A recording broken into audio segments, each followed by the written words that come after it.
এখন ভ্যাগাবন্ড ওয়ার্ডটি নিয়ে আলোচনা করব। ভ্যাগাবন্ড শব্দটি প্রায়ই ব্যবহার হতে দেখা যায়।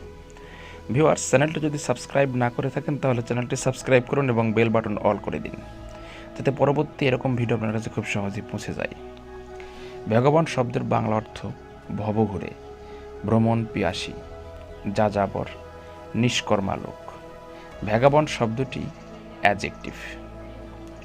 সিনোনিম বা সমার্থক শব্দ: roam, nomad, maverick, vagrant, Romani, excursive, itinerant, locomotive. Sentence: they lived a vagabond life. তারা ভবঘুরে জীবনযাপন করে। তো ভিউয়ার্স, আপনার প্রয়োজন যে কোনো ওয়ার্ড জানতে কমেন্ট বক্সে উল্লেখ করুন। আমরা আপনার ওয়ার্ড নিয়ে বিস্তারিত আলোচনা করব। ধন্যবাদ।